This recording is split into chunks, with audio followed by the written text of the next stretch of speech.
Hello everyone, नमस्ते। मैं कीर्ति शर्मा आप सभी का पाथ ऑफ ज्ञान में स्वागत करती हूँ। आज हम भारत के उस हिस्से के बारे में बात करने वाले हैं जिसके एक तरफ है चाइना तो दूसरी तरफ है पाकिस्तान। आज हम बात करेंगे सियाचिन ग्लेशियर की, जिसे दुनिया का सबसे ऊंचा युद्ध क्षेत्र भी कहा जाता है। और जो लोग मेरे चैनल पर पहली बार आए हैं, please like and subscribe my channel and let's start. Siachen की चर्चा हम अक्सर सुनते ही रहते हैं। सियाचिन ग्लेशियर हर भारतीय के दिलों और दिमाग में बसा हुआ है।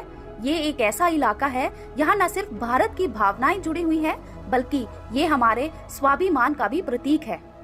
इसी सियाचिन ग्लेशियर पर भारत ने पाकिस्तान से युद्ध लड़ा था, लेकिन यहाँ जीवन किसी चुनौती से कम नहीं है।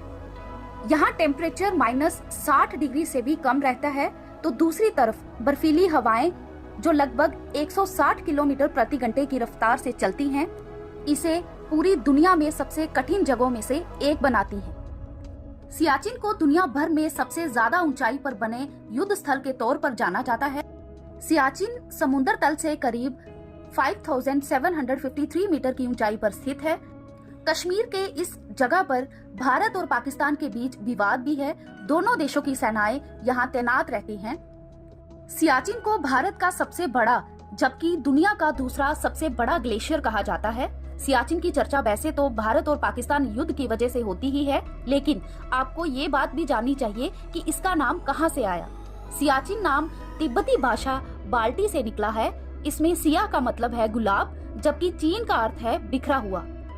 इसे एक बर्फीले रेगिस्तान की तरह भी देखा जाता है, क्योंकि जहाँ जीवन जीना बेहद कठिन है।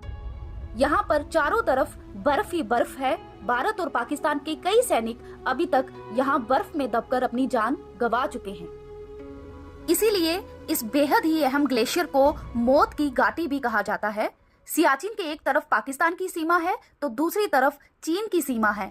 भारत को इन दोनों देशों पर नजर रखने के लिए इस क्षेत्र में अपनी सेना को तैनात रखना बेहद जरूरी रहता है।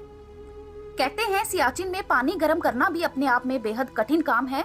इसके अलावा यहाँ की विजिबिलिटी 0 होती है। इसका मतलब साफ है कि आप सामने की ओर स्पष्ट रूप से नहीं देख सकते।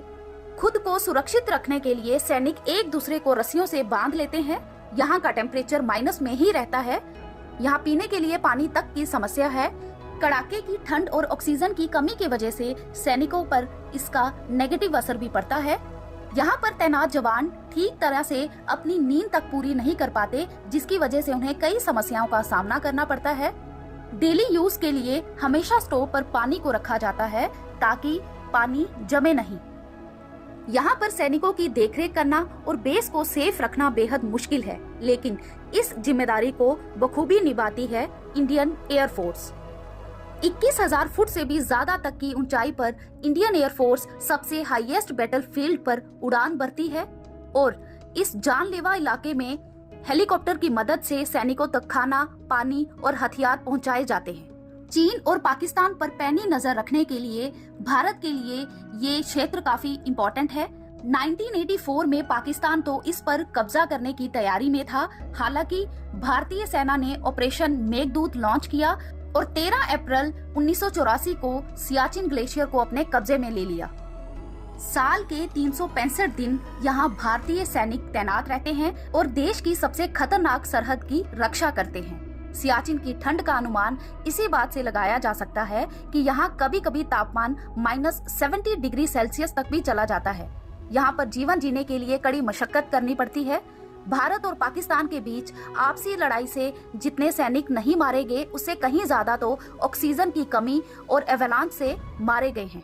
बेहिसाब ठंड और बेरहम मौसम से लड़ते हुए इंडियन एयरफोर्स जिस जज्बे से देश की सेवा कर रही है, उसे आज हम तहे दिल से सलाम करते हैं। आपको ये वीडियो कैसी लगी, प्लीज हमें कमेंट करके जरूर बताएं और ऐसी ही इंटरेस्टिंग वीडियोस के लिए please like, share and subscribe my channel. Thank you so much.